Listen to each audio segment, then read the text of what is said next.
Well, good evening, and thank you for joining me. I'm very excited to bring to you a local writer from my area in Buffalo, and we're going to be talking a little bit about his new book.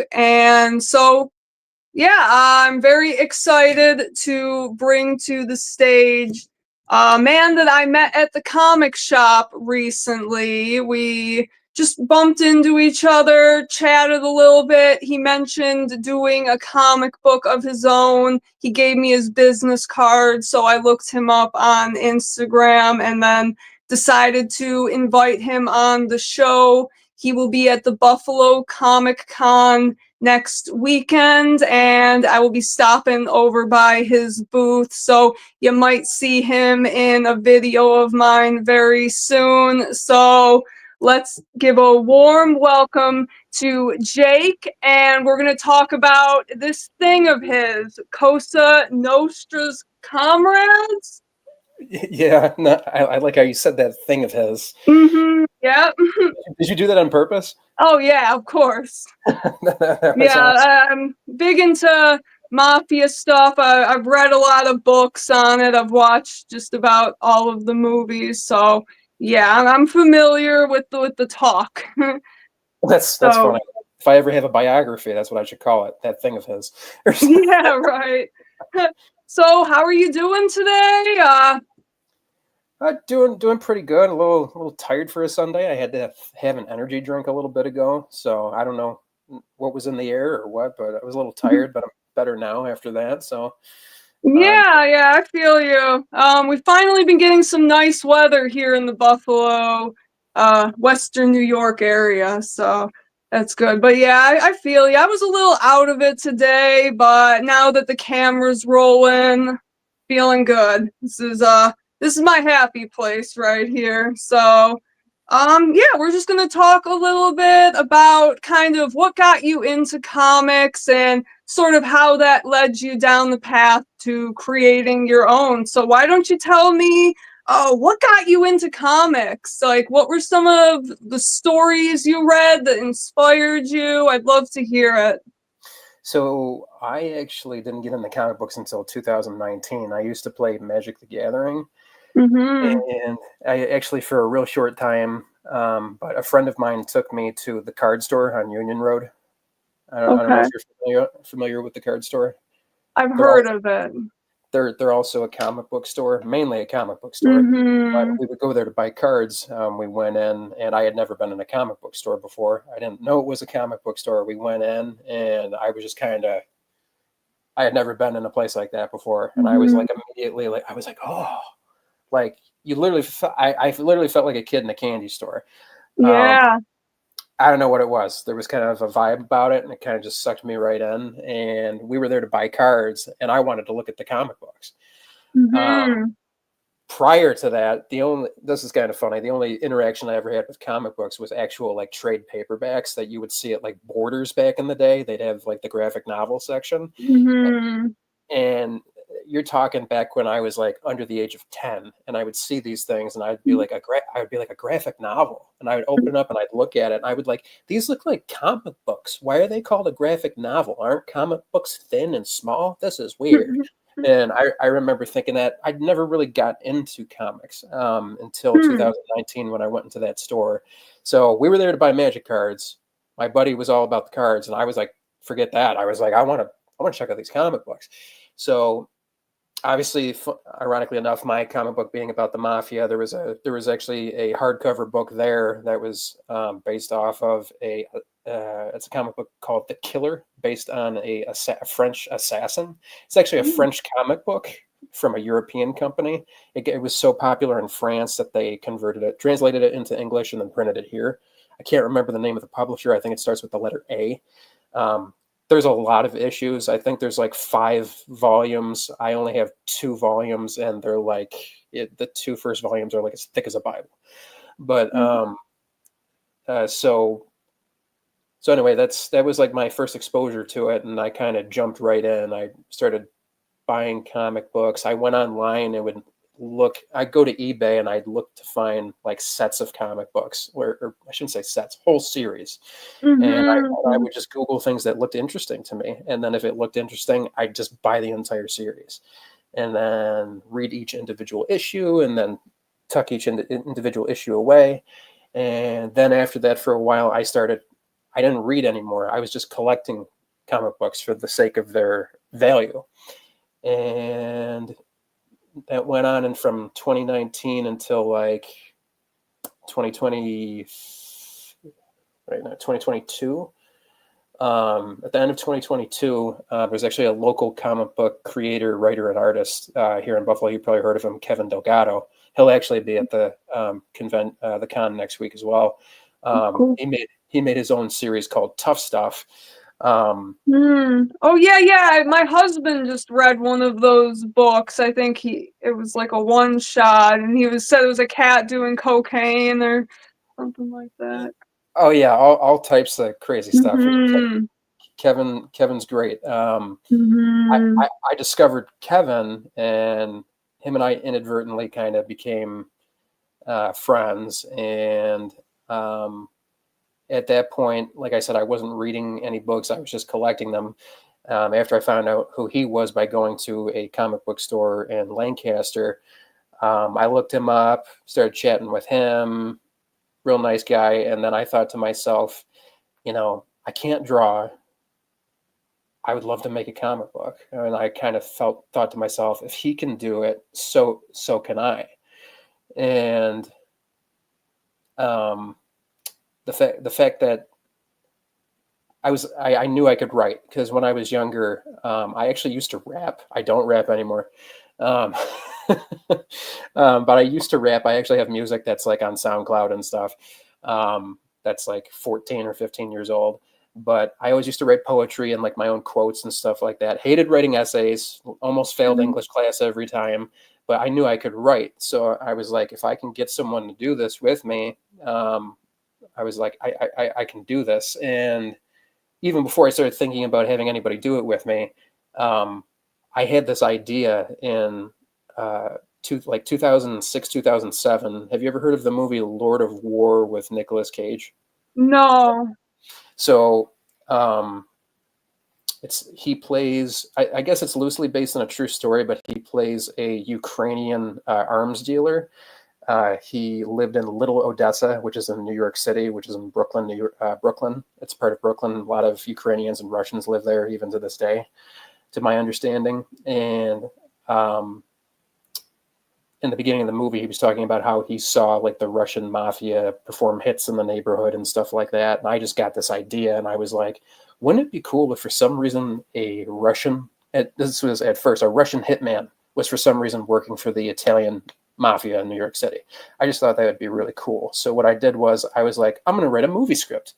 Mind you, at that time, I'm like, I don't know, how old was I in 2006? Like 12, 13, something like that. I don't know. I'm not 100% on my age at that time, but young. And I got like 2 pages into it. I'm like, I don't know how to write a movie. I'm not gonna, this is dumb. I'm like, so I threw it aside. And when I decided I was going to write a comic book, I remembered that idea, but I kind of, I changed it. Not only did I change it, but a lot of ideas in terms of like who the main character is, what his name is, what he looks like, the actual locations, how the story would go, the antagonist, everything kind of just came fluttering in. It was really interesting. And actually, when I used to write lyrics, when I used to make music, that's how it used to be too. It would all just kind of come piling into your mind. So it all came on pretty fast, and then I didn't know what to do. I didn't know how to make a comic book. Yeah. So there was this guy on eBay that I bought a comic book from. Have you heard of the series The Department of Truth? Yeah. So there was a variant cover that they did for one of the issues that had Tupac on it, and the guy who was selling it had it in a 9.6. It's signed by James Tinian. I forgot what his first name is at the moment. I have it right here, actually. Nice. It's remarked as well by him there. So it's signed by Oh, James wow. Tinian, signed and sketched by David Sanchez, the artist, and Martin Simmons. So, long story short, I bought this book, and I guess this guy, because your name and address is on the information when you purchase something, he took it upon himself to look me up on Facebook, and he was like, "Hey, are you such and such from eBay?" I was like, "Yeah, why?" He sends me a picture, and he's like, "Because I'm the guy who's sending you this comic book right now." And I was like, I didn't even think it was weird. I was like, "Oh, hey man, what's up?" Blah blah blah. So we got talking, and he's like, "As soon as you bought this, I immediately regretted it. I don't wish I wish I didn't sell it, but he's like, I saw your profile. I know you're into Tupac, so I'm happy it's going to someone that's going to appreciate it." Long story short, I had told him how I was trying to make a comic book, and he showed me a cover that I think he just did the funding for it, for a variant cover for some other guy's book called Roseville. And the creator and writer of that is Geoffrey Cotton, who is the owner of Kingdom Comics, and he's out of Texas. So he told me to reach out to Geoffrey. So I reached out to Geoffrey on Instagram. I told him who I was, where I was from, what I was trying to do, and then he gave me his phone number. We called each other, and I told him my ideas, and I had everything written out. I had basically storyboards on paper that I had written out. I didn't type anything. Everything was on actual paper. I only say that because a lot of times when I bring that up, people are astounded. They're like, "You didn't type that?" I'm like, "No, it's all on paper." Mhm. So he liked everything, and him and I just, we were complete strangers, but we put our faith and trust in each other, and now we're super close friends. And now my little RKR Ruchser is my brand for myself. The RKR stands for Rare Key Runs. I kind of changed the spelling of my last name just for cosmetic purposes, I guess you Mhm. could say. Yeah. And the rest is kind of history. He taught me how to basically write a comic book. He read what I had, and he said two things. He said, "You have too much and you have too little." I said, "What do you mean?" He said, "Well, you have basically enough for there to be a story, but it ends too quickly." Because what I had was basically a one shot, but there was too much heavy, like it was basically climax after climax after climax. There was so all the pieces were there. I just didn't space it out, and he kind of taught me to space things out and add to it. So I kind of went back in, and we had to like not change everything, but we did change some things. We added some things, we took some things out, but for the most part, it's actually still the same story that I had, and I guess you could say that one shot. Even though I wasn't trying to do a one shot, I literally thought that, oh, this is going to be a great first issue, Mhm. So Yeah. but he's like, kind of what you're doing. He's like, unless if you're trying to do a one shot, and I said, no, I don't want to do one shot. I want to do multiple issues. He said, okay. He's like, so we went this route. Um, you know, he showed me how to do that, and him and I co-wrote the dialogue and the narration. That was an interesting experience. I'm sorry, I forgot to mention the gentleman that I bought this comic book from, who is the reason why I know Joffrey, which is now the reason why my comic book exists. And here's the main cover of it right there. So his name was Brian Pilling. He actually passed away in the past year. So I just thought it was, I don't know what the right word is, but there was a chance that basically what I'm getting at is because of him, if it had been too late, or if I had never bought that comic book from him, I would have never met Joffrey. I might have never made this comic book and be doing what I'm doing right now. So I'm very thankful for buying that comic book from Brian. I wish I could have got to know him. He was always messaging me saying, "Hey man, I got this comic book and it's graded." And I was like, the comic books that he had weren't my kind of thing. He liked the newer stuff where everything's got we'll say a female on the cover. Um, Yeah. so he was like, "Hey man, I got these. They're super rare." What, and I was like, "Nah," I'm like, I'm good. And but he passed away. So I'm very thankful to him. So is Joffrey. And we're going to have a little, in issue number 2 of the comic, we're going to have a little um, like memorial page for Brian on there, because if it wasn't for him, uh, I wouldn't know Joffrey. I wouldn't be under Kingdom Comics. I wouldn't have created this book. I wouldn't have created wouldn't have branded myself, made my own little name for myself here. I wouldn't be talking to you right now. So I'm very thankful to both of them, actually. Joffrey, he did all the lettering and editing. He credits me with doing the lettering and editing as well.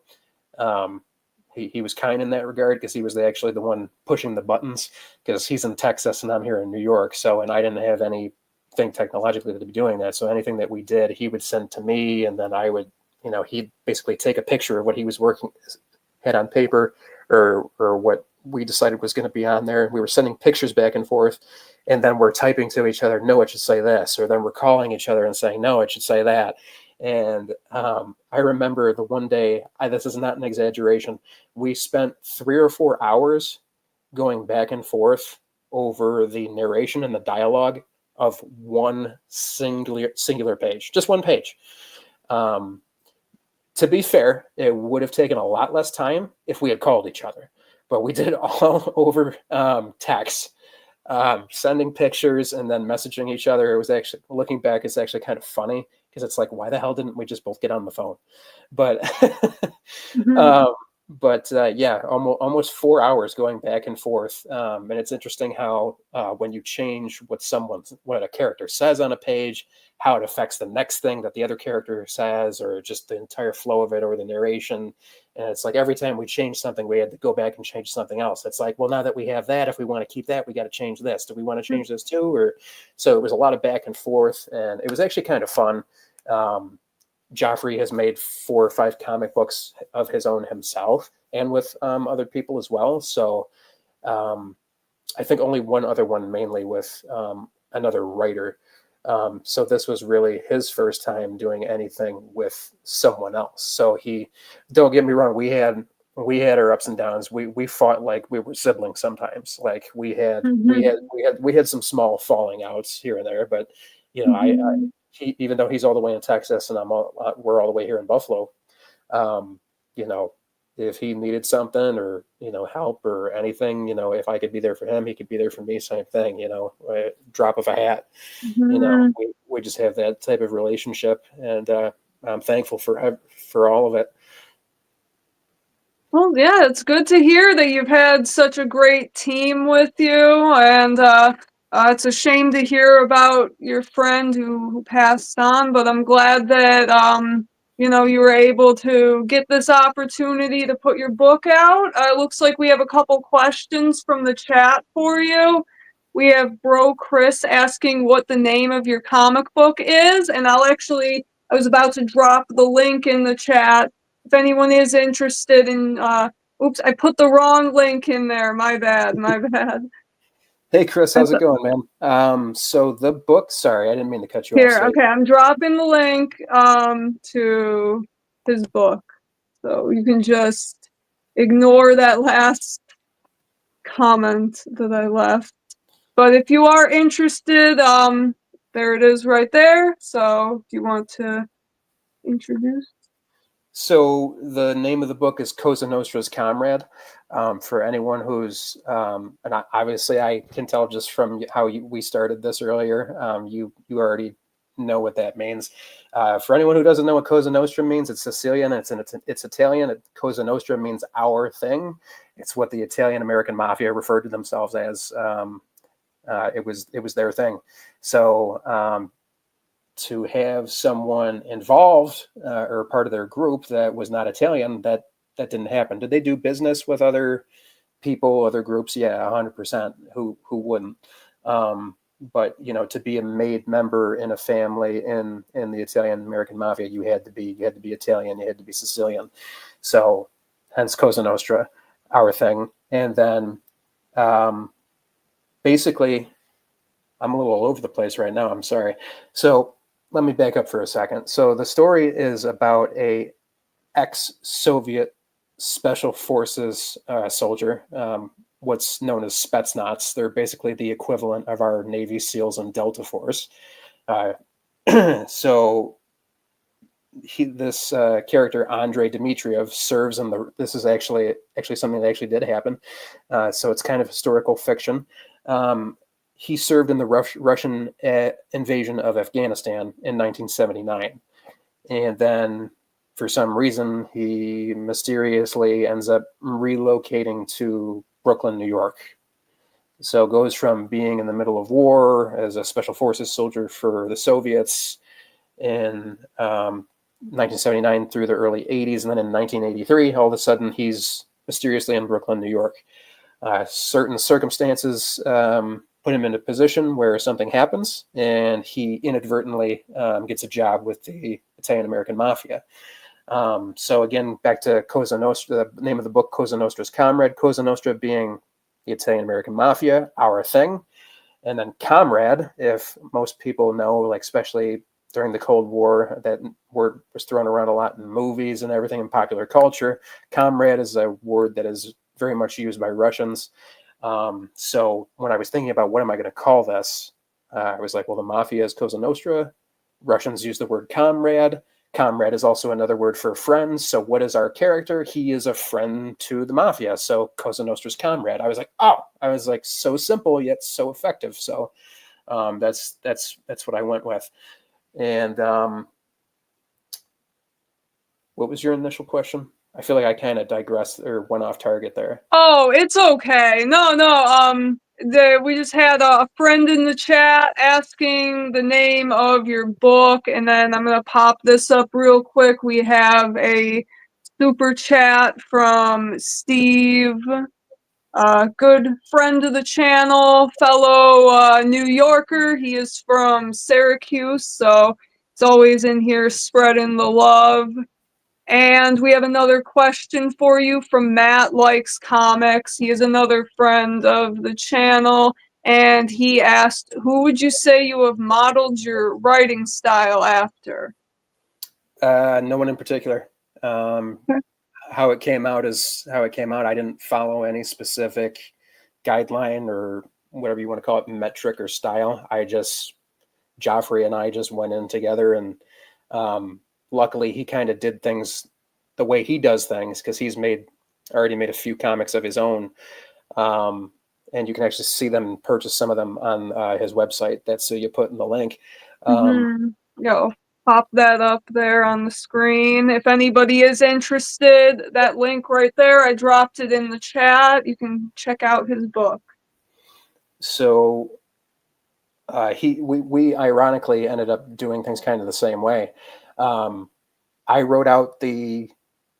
came up with basically all the juicy details, like the names, places, what things are called, the way where things are happening, what people look like, their backgrounds, and then put all of the story into storyboards, like they do when they first make a movie or an animated series, what have you. And a lot of people would say, well, what about the dialogue? And I asked him the same thing, and I was like, I plan on doing the dialogue after. And he's like, I do the exact same thing. So, but that would go into with working with our artist, Tom Cuthbert. He luckily has worked with Joffrey on a few other books, and he's very flexible. So we'll set the stage. We'll give him, sorry about that. We'll give him a storyboard and kind of lay out what we want to see on it, and then he'll provide us with a sketch. By the way, there is no AI in this. I want to make that very clear. Good to hear. So we'll approve the sketch, and then he goes in, does the inks, then does the color, and then our end product for the interior is what we have to work with.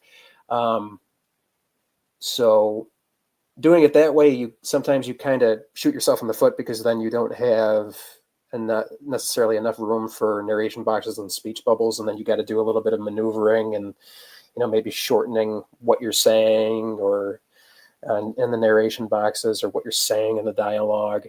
But it worked out pretty well. So I know it's almost like, imagine, it wouldn't be possible and it'd be stupid, but imagine shooting a movie where basically you film everything and no one says a word, and then all the dialogue is added in after. That's basically how the comic book was made. So we filmed the movie, and then all the speech was put in afterwards.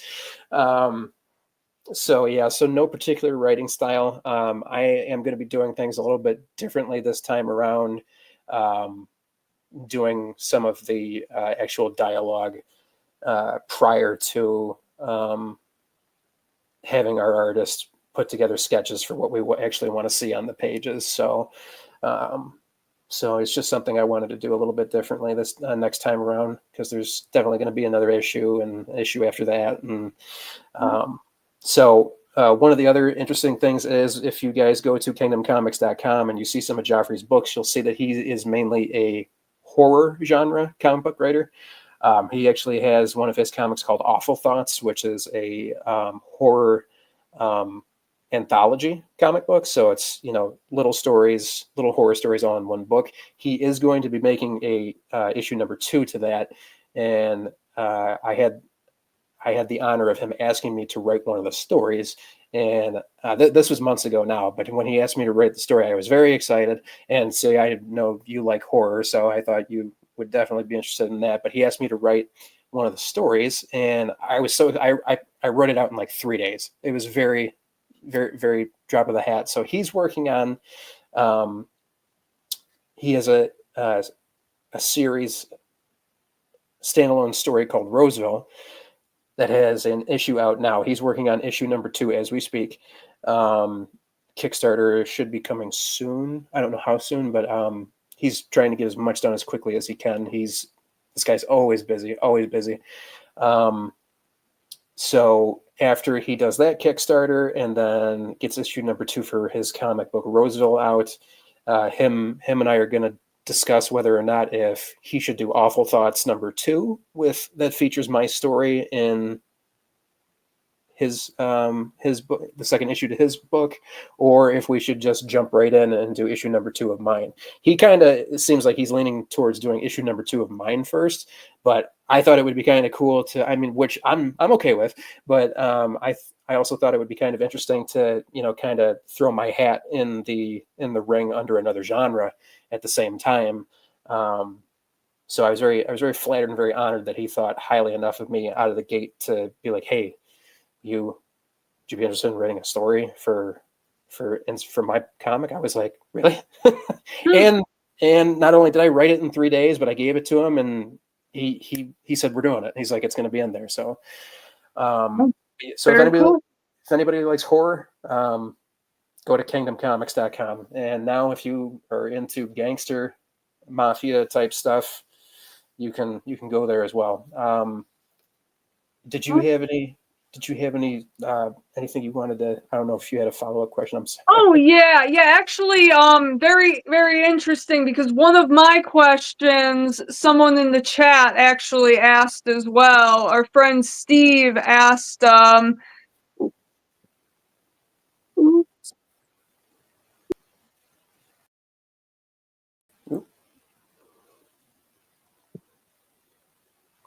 think we're back.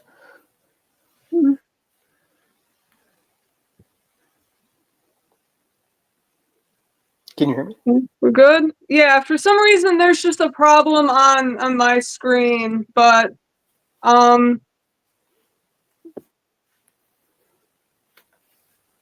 we good? Can you hear me? Are we all good? I can see you and hear you. I don't Okay. know. All right. For some reason on my screen, there's just an issue. But yeah, Steve is asking how much research you did. And actually, one of my questions I had was, when you were researching, were there any books on the mafia that you read? I've read quite a few. So just curious to hear, what kind of stuff went into the research process. So thank you, Steve, for asking. What's up, Steve? So, yeah, I Googled, it's funny, I had to say Googled. I researched Spetsnaz soldiers and what was basically conflicts and stuff going on in the early 80s. And ironically, it kind of, if anybody has seen Rambo 3, kind of where the main character, our Soviet Russian character, served in the special forces is kind of what takes place in the movie Rambo 3. So if anybody's seen that movie, you know what I'm talking about. So yeah, I Googled kind of like what was going on at the time. I had to, I found out that, the Soviets invaded Afghanistan in December of 1979. And then I think they were there for, oh Lord, I think until the late 80s. I can't remember when, but it was kind of like, a character from Rambo 3 actually says this too, and it's true. It was kind of like their Vietnam, because they ended up, basically getting their, they didn't get anywhere and they ended up leaving, just like we didn't get anywhere and ended up leaving Vietnam. So I researched that conflict that was going on at the time because I wanted to show some sort of background in terms of the service that Andrei Dmitriev had in the special forces, Spetsnaz, in the Russian military. So, and that, they went up against what's known as the Mujahideen. They were basically the freedom fighters against the communists. I guess there were communist people in the Afghan government, and the Soviets actually invaded to aid in making sure that the Afghan government stayed communist, based off of what I read. And so I did do that research there. There's actually going to be, I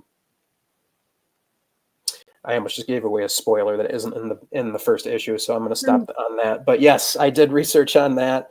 As far as like any locations or anything, like for Brooklyn, New York, or anything like that, I kind of just tried to make it like my own world. So did Joffrey. We wanted it to be, obviously everybody knows New York City. For the most part, you can throw out Brooklyn and people know where you're talking about.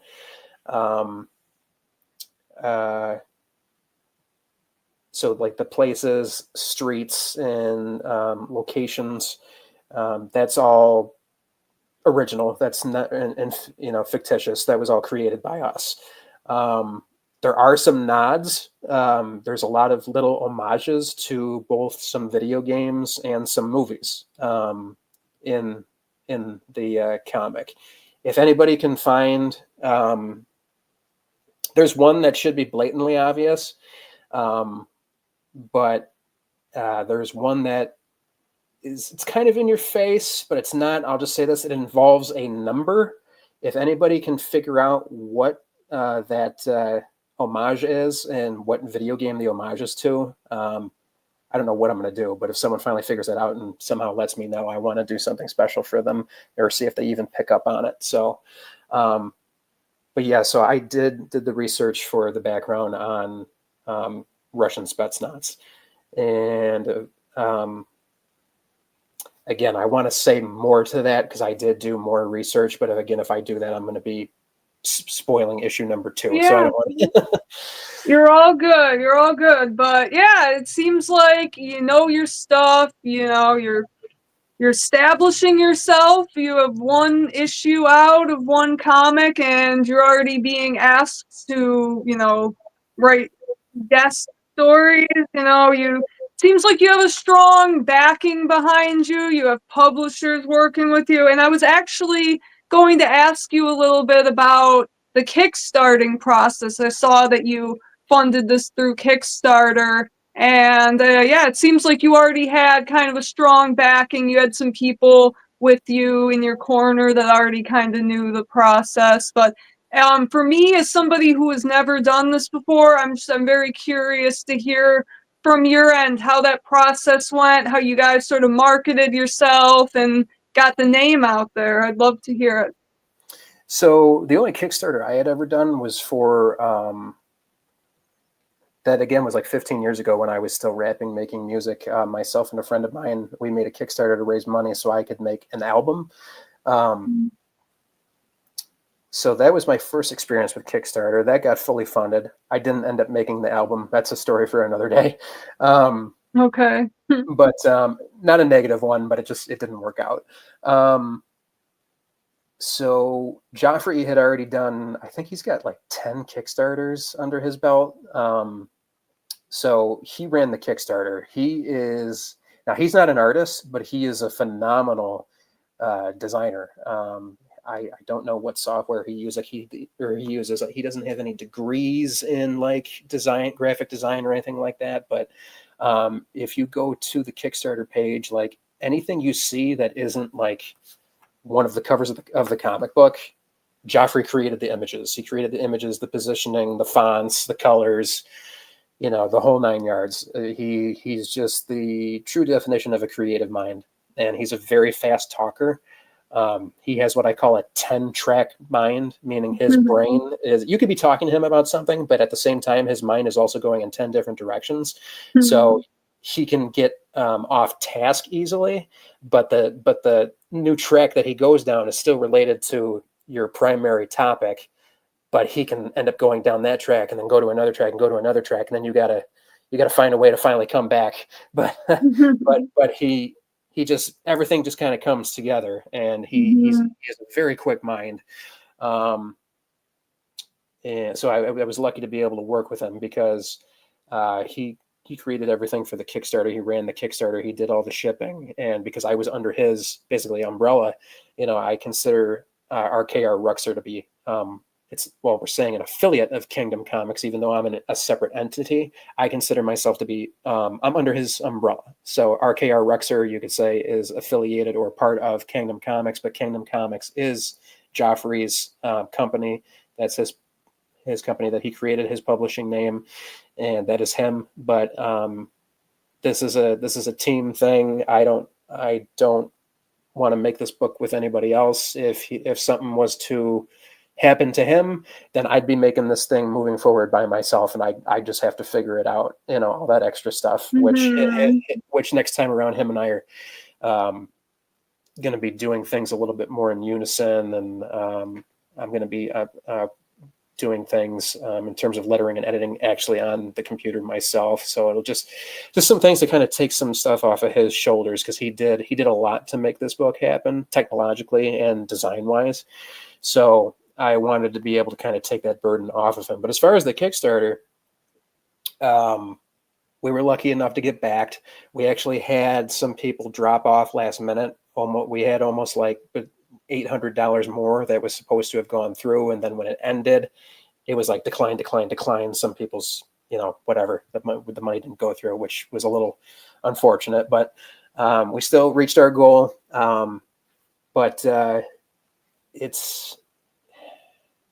I kind of had, I had fans of his who backed it. I had family members. I had friends who backed it. Friends of his backed it. And then some strangers backed it.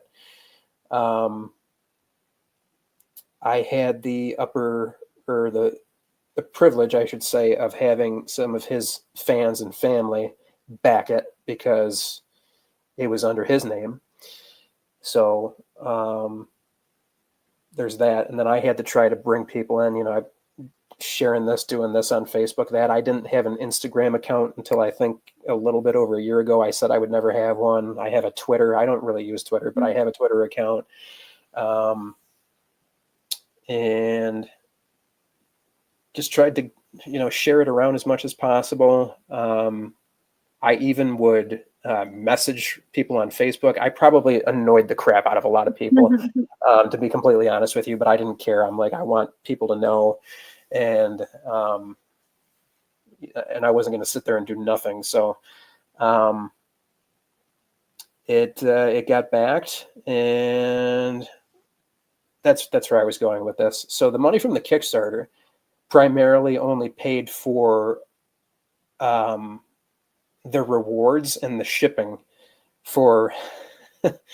primarily only paid for the rewards and the shipping to the people that backed the Kickstarter.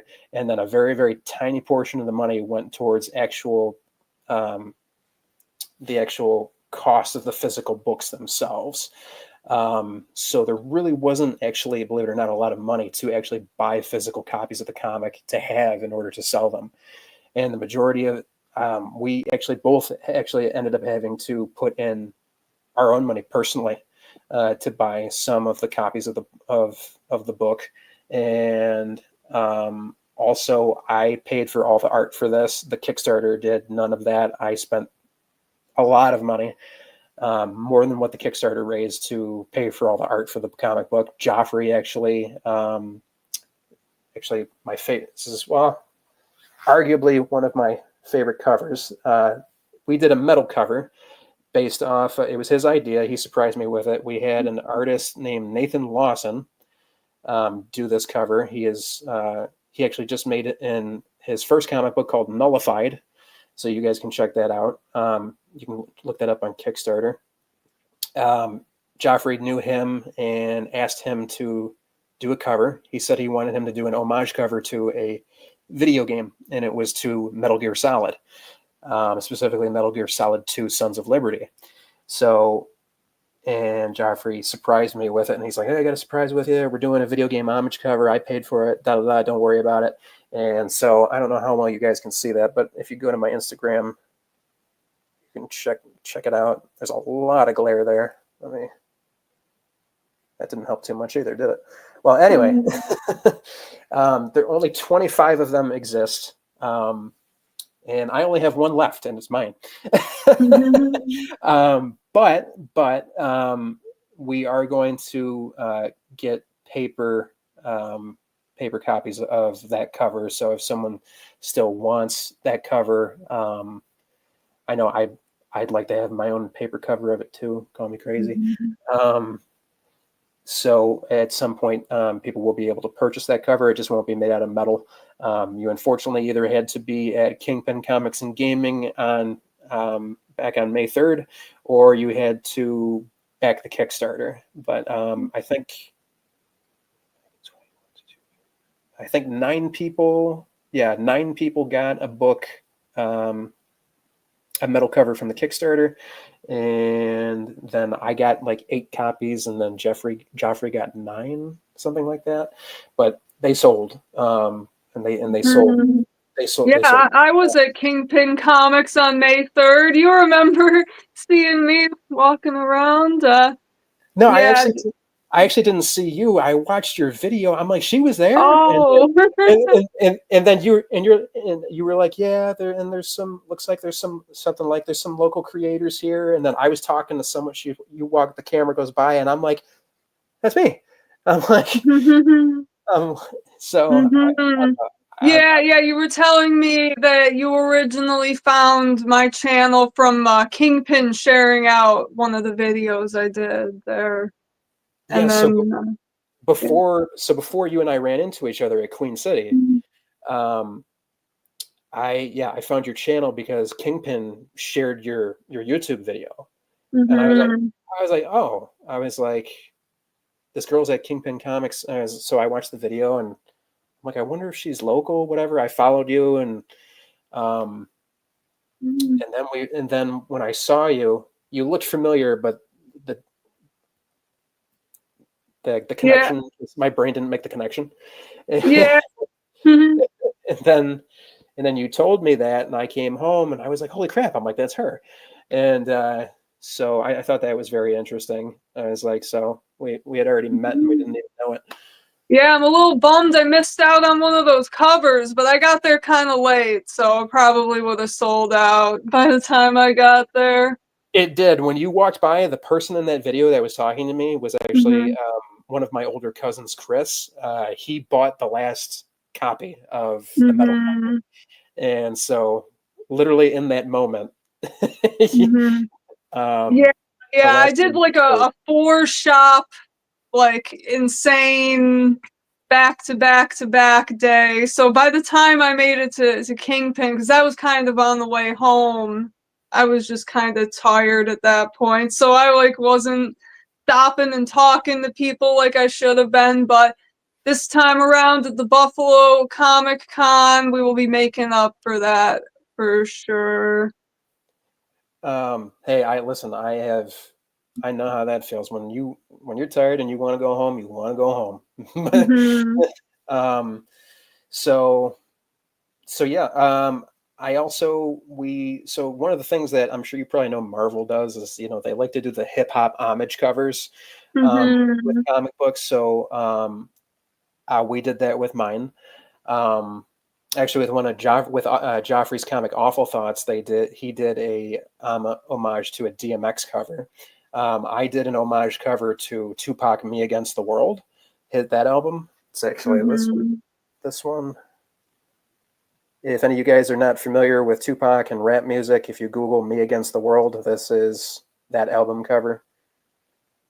Not exactly. That would be a lawsuit, but um, now this cover, the main artist. Oh yeah, and again, thank you to Tom Cuthbert, the main artist of this comic, who did all the interiors, who did all the primary covers, and even blessed me and Joffrey with doing one of the covers for free, which honestly I think is probably the second most popular cover next to the metal cover. He did this cover, this noir cover.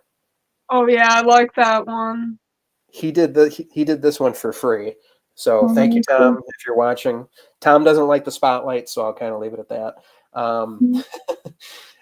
Then this one was my idea. If anyone's seen like some '80s movies like Death Wish 4 or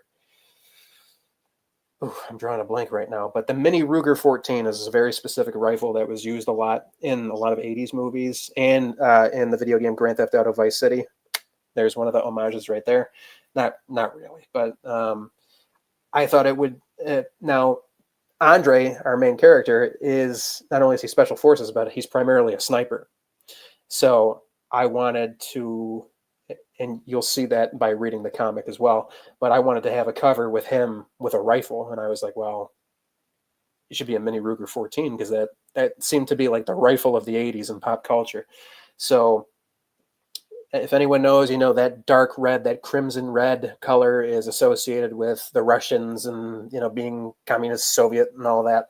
So I had this idea to have Andre holding a rifle with a suppressor or a silencer on the muzzle. And I wanted this like deep, dark crimson red background.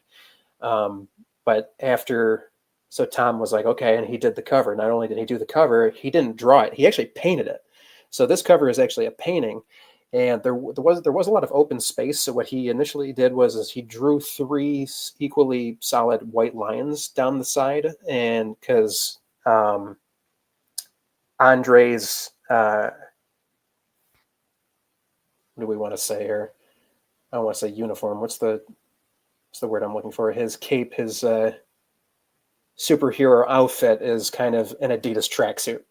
Hmm. So, for lack of a better term, so that's why he drew the 3 stripes to kind of just take up some of that space. And I don't know if I said something or I think Joffrey and I said we didn't like the stripes. And then Tom went in and what he did was he made one of them green, one of them white, and one of them red. So then it turned into the Italian flag. So it was like, okay, now we can do that. So that's this cover. I Oh, promise nice. I promise you guys these covers look so much better in person. I promise you.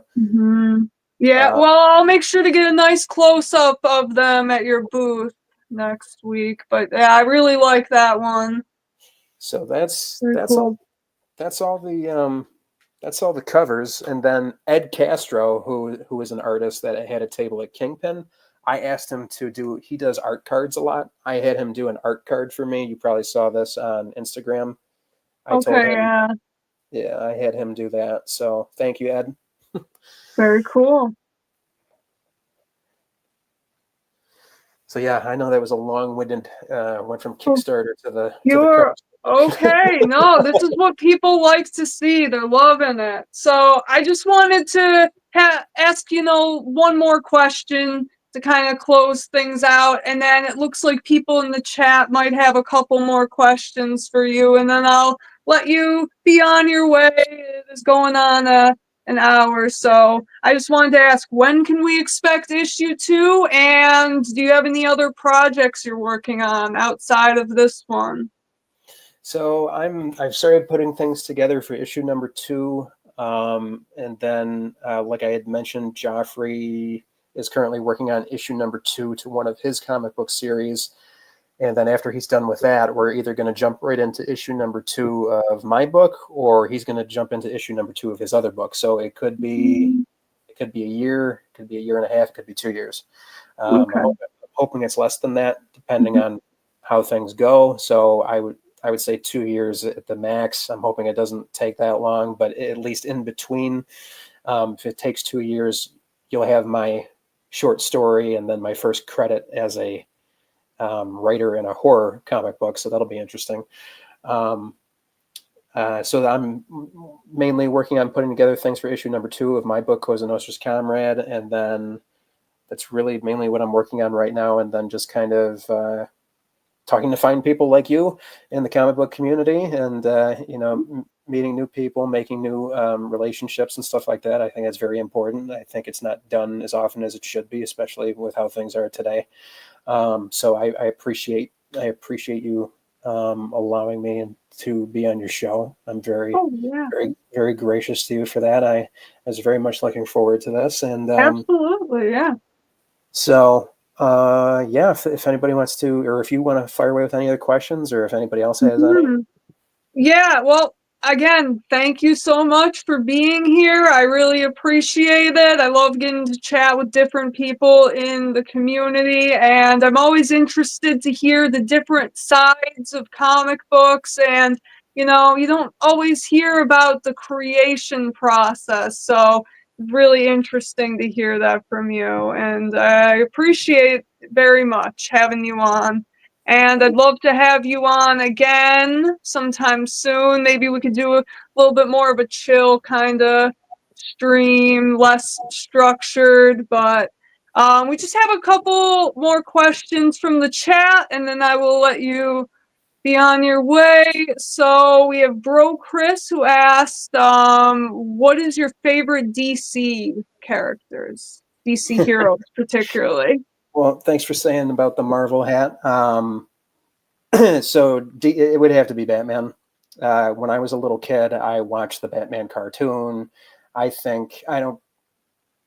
People can fight me on this. I think Michael Keaton is the best Batman. In terms of movies, people can fight me on that if they want to. That's fine. Or not fight, disagree, I should say.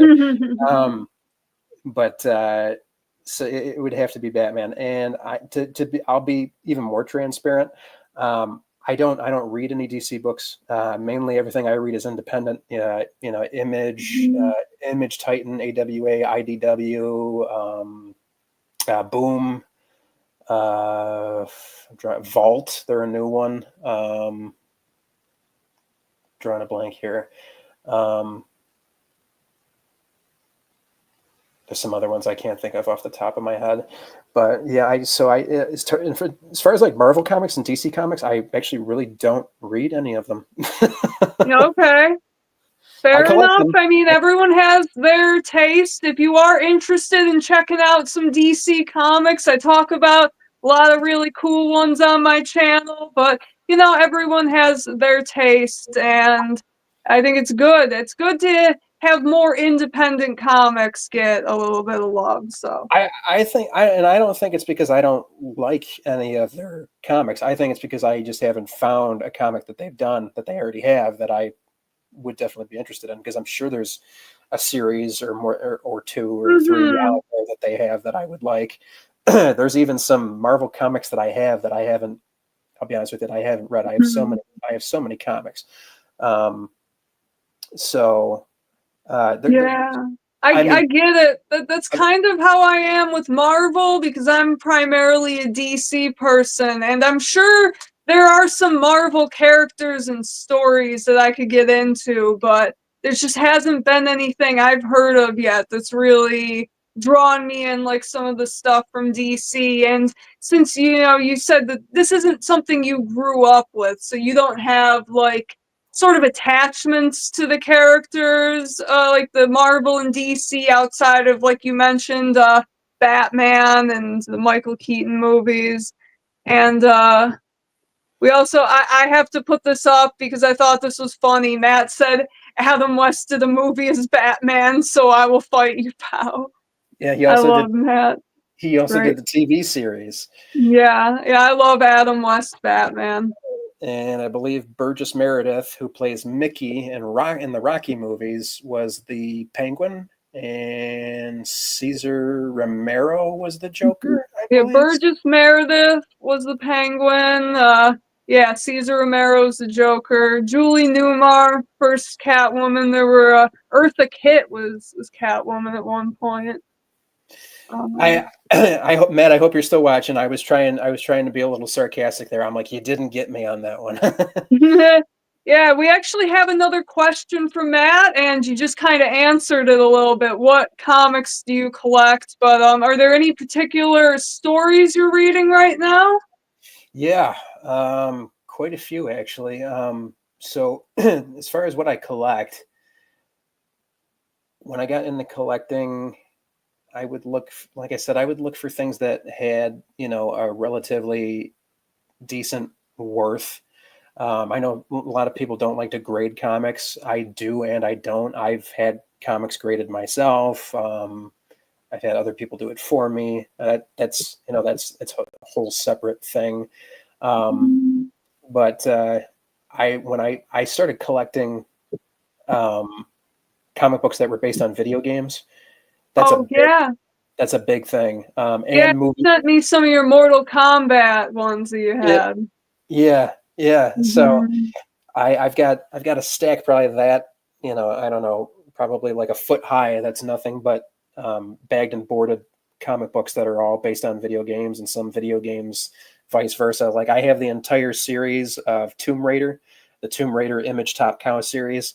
Um, Interesting fact, that series was released before the video game came out, but just so everybody knows, and you can look this up, the comic book series was created because of the video game, even though the comic was released first, which is interesting because I also have Marvel did a promo cover for the first promo comic for the first Resident Evil video game that came out in Mm. 1996. So I actually have a copy of that graded. It's a 9.4, unfortunately, but so I have that, and I also have, if anybody likes Peach Momoko, the Japanese comic book artist, I have a 9.9 Resident Evil Infinite Darkness variant cover. I think it's the San Diego Comic Con exclusive. I have that in a 9.9. I've never seen or owned a 9.9, so that's pretty cool. So, so mainly comics that are based on video games, TV shows, and movies. But then as far as what like I read or have read, mostly stuff that I've read is gangster stuff, science fiction. Mhm.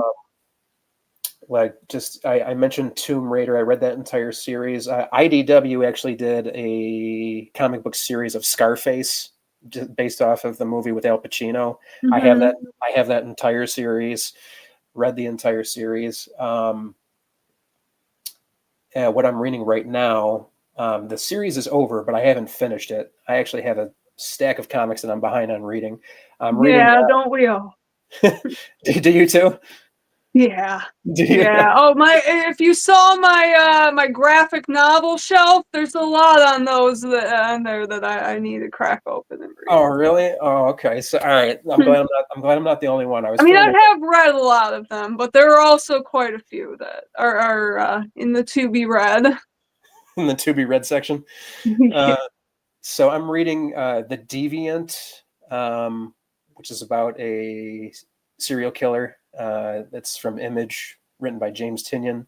World Tree. I'm reading that, which is also Image, written by James Tynion, which is an ongoing series. There's a new Image series called The Lucky Devils. I'm reading that. Something that crawled out from Vault Comics. There's the video game from the early 2000s called Dead Space, and then they made a newer one in the past like 5, 6 years. Mhm. I have issue number 1 for that, and then I have the entire series in a hardcover. The hardcover for that comic book series is $100. So it's a very popular um, uh, video game comic series. Then I have. I don't know if you've heard of or played any of the Max Payne video games. No, I haven't. I've heard So, of it, but yeah, I haven't played it. so real quick, because one of the hardcovers that I have to read is Max Payne 3, and it's the only installment in the video game series that they made a comic book for. I haven't read it yet, but I was kind of upset to find out that, as far as I know, that's the only comic book series they have for Max Payne. The reason I was upset about that is because in the very first video game, every time they would have a cut scene, instead of having, animation and stuff like that, they would actually have um, panels, and it was basically a comic book strip, and the dialogue would play. They would have sound effects, but then you would just see basically the page that was happening in that moment. So I thought, I was like, there's got to be a comic book for Max Payne. Luckily there is, but I think it's just sad it took for them. I think it took them more than 10 years to finally make that. But there's another one. I actually haven't started reading this. Shame on me, but there's another one from Vault. It's called The Godfather from Hell. I guess it's about a mafioso or a gangster that gets killed, and then he goes to hell, and then he comes back from hell to like seek vengeance on the other gangsters that killed him. Hmm.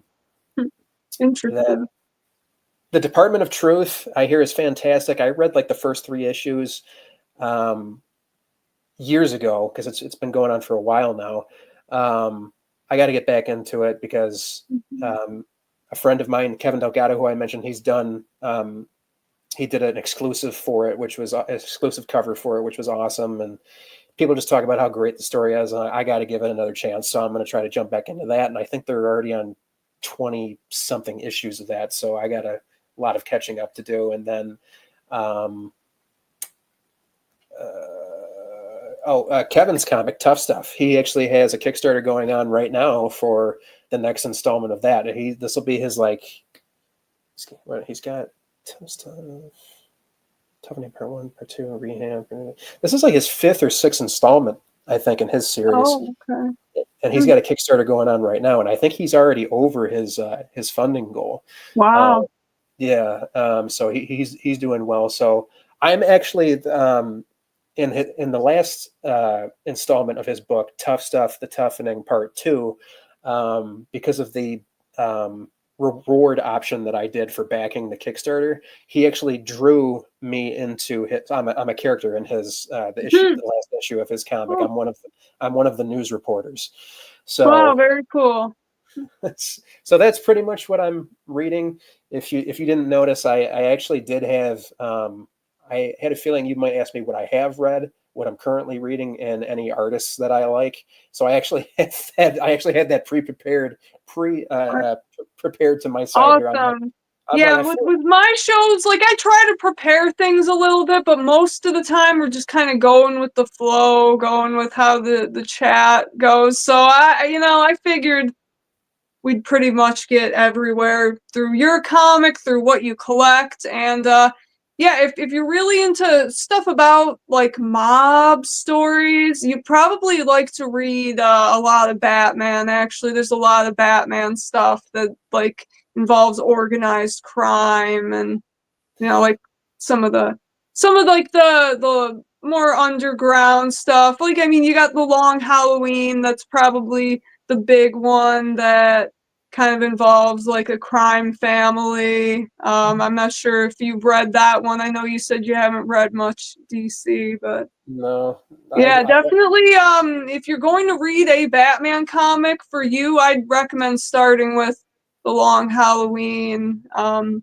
There's a lot of good stuff from Batman, like some of the Legends of the Dark Knight, like 90s stuff. There's a lot of good, like, kind of mafia, sort of street crime kind of stuff, and less like superhero kind of, sorry, I was writing that down. Well, You're no, all good. Yeah, yeah. And there is an animated movie of it, but I'd recommend read the comic. It's a quick and easy read. The animated movie, there are 2 parts.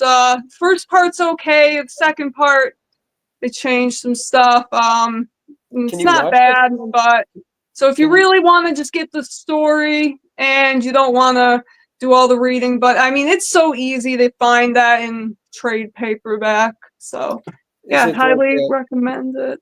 where can I stream it somewhere? Like, is it on Prime or Tubi? I know a lot of that. Like, there's a Dead Space Oh, movie. Max, HBO Max that has all the DC animated stuff and just all the regular stuff too. It's I'm not surprised about that because I watched. Did you watch The Penguin? oh yeah. I thought that Mhm. was like I loved it because Mhm. you got to see a whole new. I actually did a whole podcast on this with Two Geeks and a Microphone.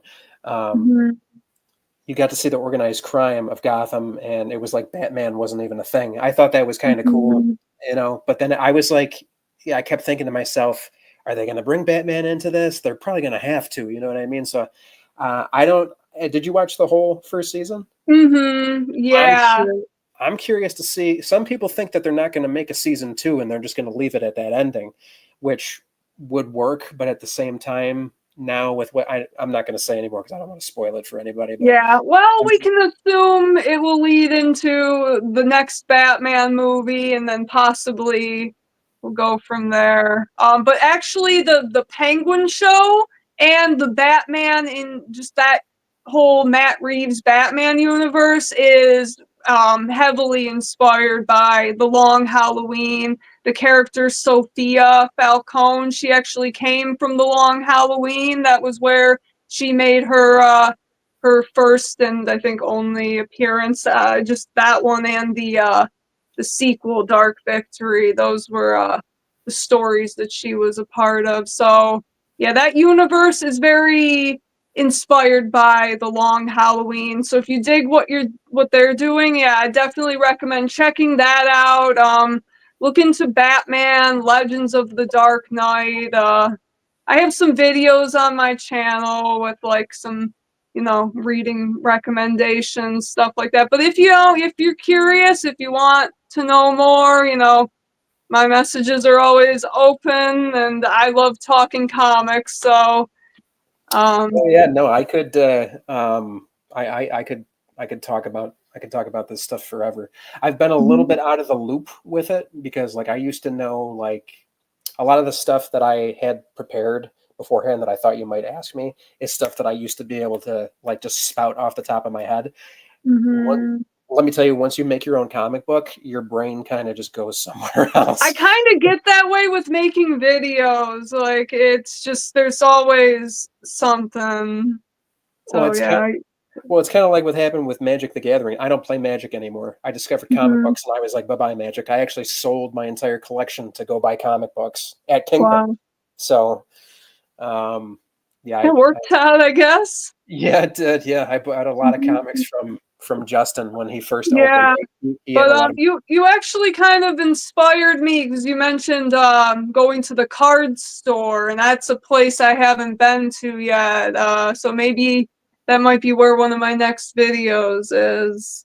Because I've Really? seen that shop when I've like looked up comic shops in the area. I've seen it, but that one's always a little bit more out of the way from me, so I've just never made it to that one.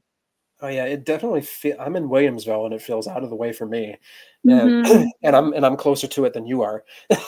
Yeah. um, but he bought a bigger space, I guess, the owner did, but it's a very tight space, but there's so much in there. I mean, he's got cards and comics and games and figurines and action figures and and trade paperbacks and hardcovers and long boxes, short boxes, new stuff, like the whole 9 yards. Like, it's basically, anything and everything you could ask for. So um, Very cool. definitely be a lot for you to go through in there for Mhm. sure. You spend a lot of Awesome. time Yeah, in I'm there. always looking for new shops, and we're pretty lucky. Like for this area, we have a pretty good selection of comic shops.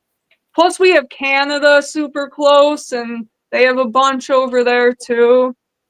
So, That I saw you guys talking about that with, is it Spencer or is it Ryan Spencer? Is that his name?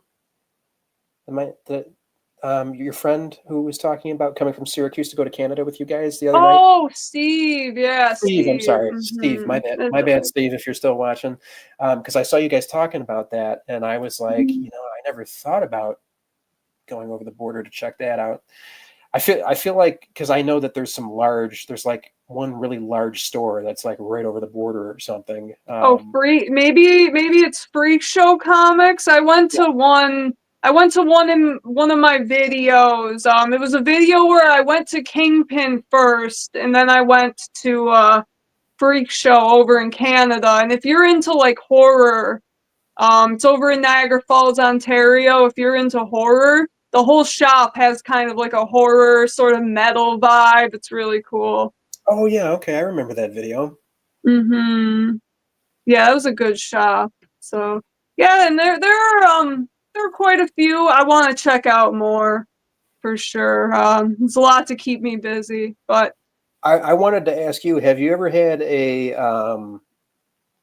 I'm sure if we've all been to comic stores and, you know, flip through boxes, sometimes we stumble upon, like, I think you've even made videos on this, like a gem or something that's, have you ever stumbled upon something that, you know, you weren't looking for and then you found, or stumbled upon something that has a pretty decent little worth to it and got it for a cheap amount? mm-hmm.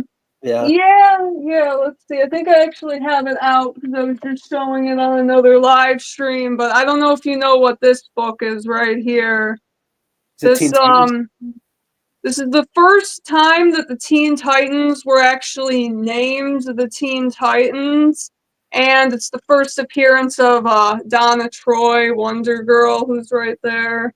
So this is a pretty significant book. This is one that pretty decent value, especially in like sort of mid-grade like this is. This one's pretty decent condition, and I found this for $5 at Gutter Pop Comics. That's where I get a lot of my kind of bigger finds. Is everything there is like $1, $5 pretty much. So I'm not sure if you've been to that shop, but it's a really good one in the Yeah, area. yeah, I was there short, like either in, I want to say somewhere like towards the end of 2019 or Mhm. 2021. I know I've been there. The owner's name is Steve, I think. Yeah. Um, oh, what was I going to say? I have you ever bought anything? You know, the comic book hotspot online is Whatnot. Have you done any purchasing or looking at? I have not done Whatnot. I've done like some YouTube claim sales and stuff like that, but I've never done Whatnot before. Yeah, this is I another one of my. I don't mean to interrupt you, No, but you're good. this is another one of my finds I had for $1. This is the first appearance of He-Man in comics, so that's a pretty valuable book that got for $1 again at Gutter Pop Comics. And like I was even saying, like, you know, like this is a pretty like valuable book. Are you sure you want to let it go for that cheap? And like, yeah. So We've we've been on for an hour and 12 minutes, and I just realized that I could make this whole thing the entire screen of my computer. And yeah. the whole time no, but aren't moments like that great? I bought Mhm. it was on, okay, so first off, if you decide to start getting into Whatnot and like buying comics off there, be careful because it's real easy to, because Mhm. you're spending money at the click of a button. And Mhm. I've spent so much money on there unnecessarily. So if you get into that, be very careful. Yeah, I And like the hunt. Like I like going out and finding stuff in person. no, It's too easy online, you know? actually, there's some hunting that goes on Whatnot too. Believe it or not, you know, guys won't have a book, but they'll be able to find it for you or refer you to someone else, or you'll be watching a show, and the one day the guy will have it, and then maybe you pop on again, and he's like, "Hey, I actually did get one, but you weren't here that day when I had the show," and it's like, ah, so you know, Oh. but but like I had a happy mistake. And Chris, I don't know if you heard me before. Thank you for saying you'll get the word out. I appreciate that. Thank you very Mhm. much. I had a happy mistake. I bought there's this comic book called The Warriors. It's based on the movie adaptation of the movie called The Warriors. Issue number 3, the cover was done by artist Eric Powell, who is the artist behind The Goon.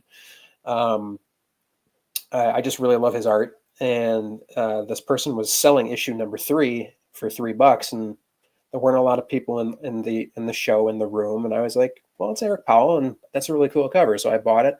I ended up finding out it's worth $150 by itself, ungraded, and I paid $3 for it. I was like, oh. Nice. So I kind of like, I felt kind of bad. I was like, did they not know? Did they not care? Like that they sold a $150 comic book for $3. So that was like that was unintentional, and it was a nice little surprise. I've had moments like that happen. I love Spawn. Here's a funny thing. People can hate on me for this. I don't mind. I absolutely love Spawn. I've never read a single issue. Wow. Yeah, I've never read Spawn either. He looks cool, but yeah, I've never read a Spawn comic. Just real quick, because I know you mentioned just bringing a couple things. So Kevin, who actually does Tough Stuff, I had him do a couple commissions for me.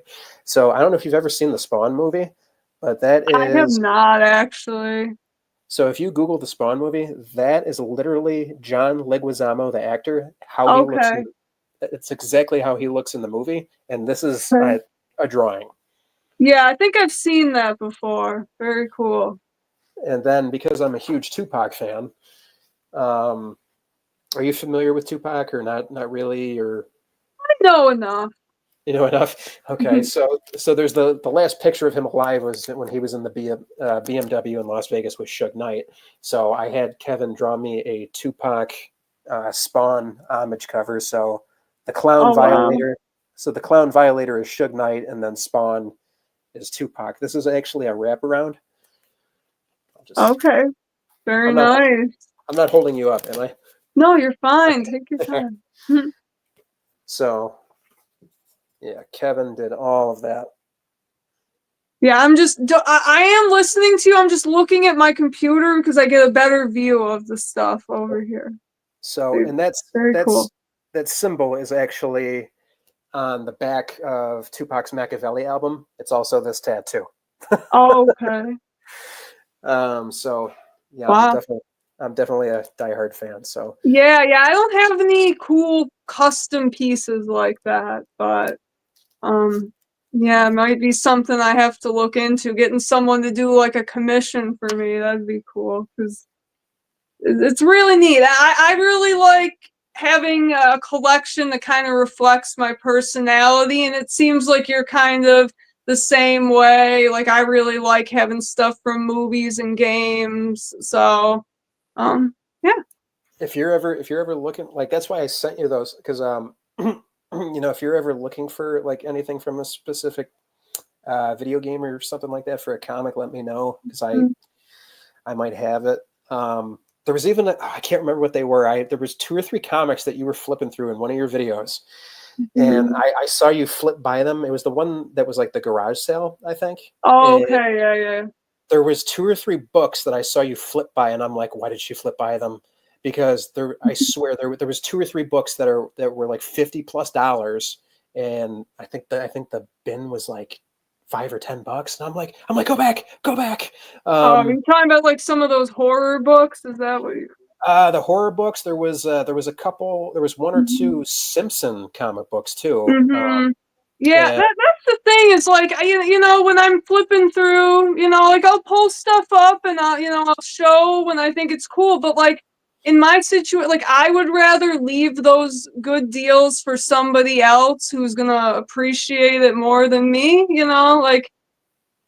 So, like, sometimes, like, I'll be out and I'll see a book and I can, recognize that it's something of value. But I would rather leave it so that someone like you can have that moment when you find it in the box. Like, I don't sell comics, so I'm not looking to, flip stuff. It's just not my game. Well, I don't know if you remember after that, I was like, where is that? Oh yeah, I will. Okay, yeah, I forgot to send you the link for their show, but yeah, I'm sure some of that stuff that you saw in that video will still be there. I bet it's been picked over. That's it was it was. I just thought it was funny because I messaged you right after I saw that. I'm like, where is Mhm. this place?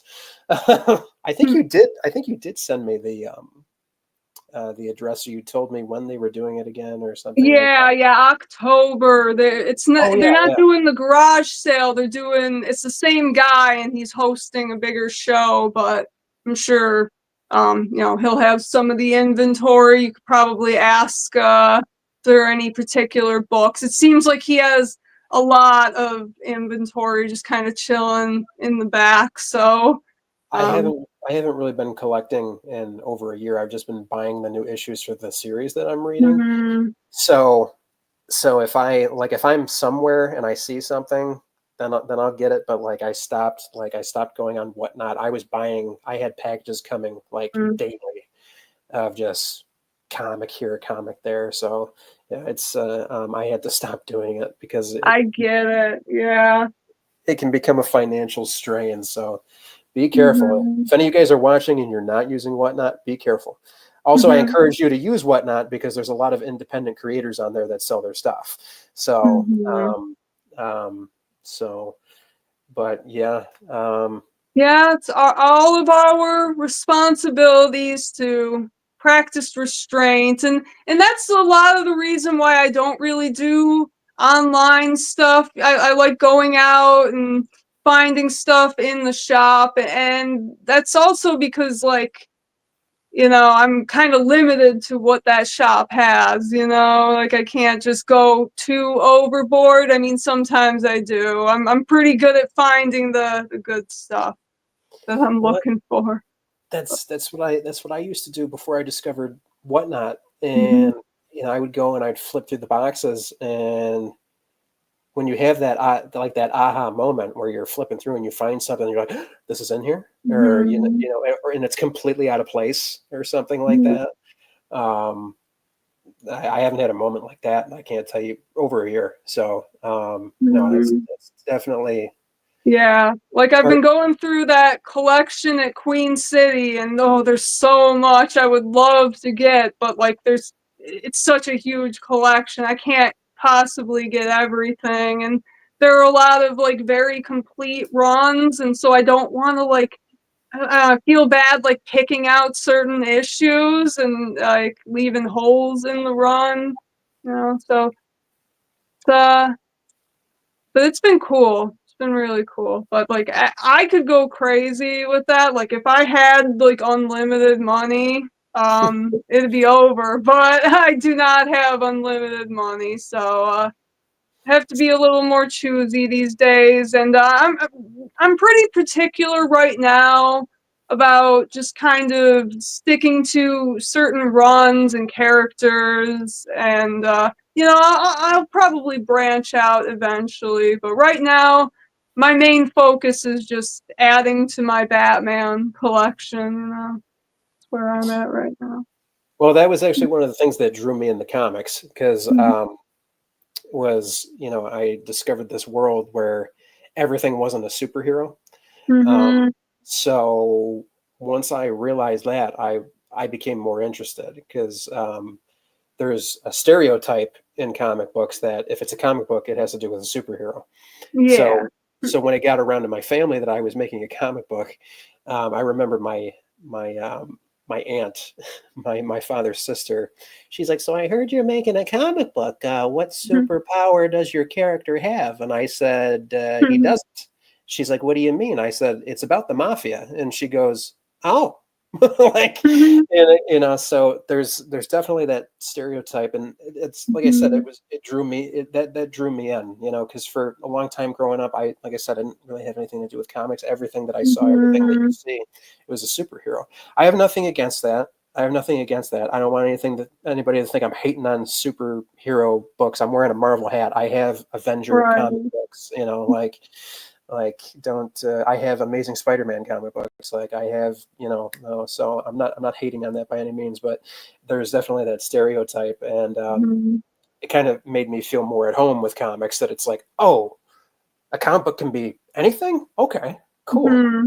Yeah, Like, like, yeah, I get you because I love the classic superheroes, but you know, Batman is my guy because I like the stuff that feels more real. I like the detective stuff, the kind of grittier, a little bit more grounded in reality. That's kind of the storytelling that I like. So I can totally understand that. There are a lot of great superhero stories, but comic books are for everything. I mean, there have always been horror comics, romance comics, you name it. There's been a comic about it. So yeah, you know, it's cool that you've been able to find your place in the community, even though you haven't been in it for that long. So, yeah. yeah, no, thank you so much for having me. I really appreciate it. I look forward to Uh, seeing you next weekend. So, all um, right. that'll be fun. I'll Yeah, be, we've been going for almost an hour and a half, so I think we're winding down a little bit. But yeah, we will definitely keep in touch. And if you watch my video coming up for next week's Buffalo Comic Con, you will probably see our friend Jake in that video. So, real quick before we go, I am just going to once again drop the link in the chat. This is where you can pick up Cosa Nostra's Comrade, issue number 1. That's Jake's comic. And I'm also going to drop Jake's Instagram. And you can follow. Oops, come on. I'm sorry. Why? I'm on your Instagram page and it didn't copy the link, right? Let me refresh the page. Okay, here we go. There. For some reason, it was showing the wrong URL. There we go. All right. So have his comic book and his Instagram. So follow him, pick up his book. I will definitely be picking up a copy next week when I see you. So again, Jake, thank you for coming on and talking to me, and it's been a pleasure to host you. yeah, So, thank you. all right. Same here. Thank you to everybody in the chat who has popped in and who's joined us. And yeah, this has been a great show. So I'm going to end it now. Peace out, guys.